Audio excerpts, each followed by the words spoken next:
Janganlah engkau bersandar kepada kekuatanmu, dan jangan engkau berharap kepada manusia.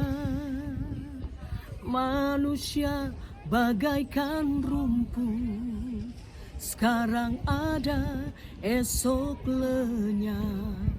Marilah kita berharap kepada kasih Yesus. Puji Tuhan, biar pujian tadi menjadi berkat kekuatan bagi kita sekalian. Jangan bersandar kepada pengertianmu, jangan bersandar kepada kekuatanmu, karena firman Tuhan berkata, terkutuklah orang yang mengandalkan kekuatannya, mengandalkan manusia, tapi diberkatilah orang-orang yang mengandalkan Tuhan. Karena ingat saudara, hidup kita singkat. Dalam 1 Petrus 1 ayat yang ke-24 berkata begini, sebab semua yang hidup adalah seperti rumput, dan segala kemuliaannya seperti bunga rumput. Rumput menjadi kering dan bunga gugur. Puji nama Tuhan, firman Tuhan mengingatkan hidup kita bagaikan rumput. Kemuliaannya juga seperti bunga rumput, saudara. Jadi apa yang kita banggakan sebagai manusia? Alkitab mengingatkan bahwa hidup kita singkat, ya, hidup kita bagaikan uap, saudara, ya.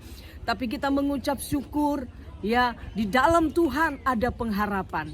Itu sebabnya jangan fokus kepada hal-hal dalam dunia yang sementara ini. Kita percaya, saudara, ketika kita tinggalkan dunia ini, maka hanya nama kita yang dikenang. Tapi ingat, belum tentu nama kita tercatat dalam kerajaan sorga. Tapi kita mengucap syukur ketika kita hidup di dalam Tuhan, hidup di dalam takut akan Tuhan, melakukan kebenaran firman Tuhan, maka jaminan firman Tuhan bagi orang yang percaya kepadanya, disediakan tempat yang terindah, di mana di sorga nanti tidak ada sakit penyakit, tidak ada kesusahan, tidak ada pergumulan dan masalah, tetapi yang adalah damai, sukacita, kekuatan yang daripada Tuhan. Itu sebabnya jangan fokus dengan hidup yang sementara ini, saudara, ya. Tapi mari kita mau fokus hidup sesudah hidup di dunia ini. Karena saudara, dunia ini bukan tempat tinggal kita. Dunia tempat persinggahan kita sementara. Saya sedang ada di Volendam, Holland, saudara. Di sini ada begitu banyak orang-orang turis dari mancanegara datang untuk menyaksikan keindahan pantai yang ada di belakang saya, saudara, ya. Tapi firman Tuhan berkata, langit, bumi, laut dan segala isinya satu ketika akan lenyap.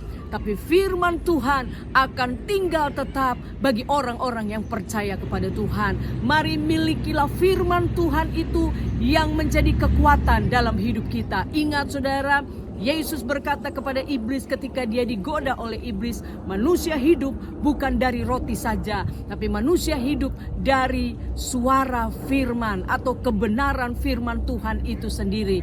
Ingat, saudara, kita hidup bertahan sampai hari ini bukan sekedar karena soal makan minum yang sementara, tapi kita hidup oleh karena kebenaran. Kalau kita hidup dari kebenaran, maka kebenaran itu yang akan memerdekakan kita. Merdeka dari apa? Merdeka dari rasa takut, merdeka dari rasa khawatir, merdeka dari kebimbangan, bahkan merdeka dari kuasa iblis yang seringkali mengintimidasi kita. Ya, saudara dikasih Tuhan, mari tetap berjalan bersama dengan Tuhan. Ada lagu berkata, jalan serta Yesus, jalan sertanya setiap hari.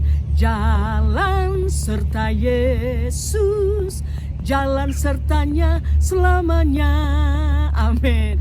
Kita jalan bersama dengan Sang Pemilik dunia ini, maka Dia akan menuntun kita dalam dunia ini. Sekalipun ada tantangan, sekalipun ada masalah, ada gesekan dari kiri kanan, saudara, kita tetap terjaga. Kenapa?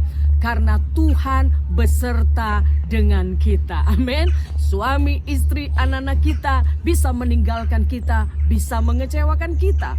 Tapi Tuhan Yesus, sahabat kita yang sejati, sekali-kali tidak akan pernah meninggalkan kita. Mari terus melekat dengan Tuhan ya, sehingga kita akan terus merasakan kekuatan, sukacita, damai yang besar yang dunia tidak bisa berikan. Ingat saudara, dunia tidak bisa memberi jawaban atas persoalan hidupmu. Makanya Yesus berkata, akulah jalan, kebenaran dan hidup. Di dalam Yesus ada jalan keluar. Di dalam Yesus ada kebenaran. Bahkan di dalam Yesus ada kehidupan. Ketika kita mati dan tinggalkan dunia ini, ada satu kehidupan yang sesungguhnya bersama dengan sang kebenaran itu. Dialah Yesus Kristus Tuhan kita. Biar kebenaran renungan firman Tuhan hari ini memberikan kita semangat, saudara.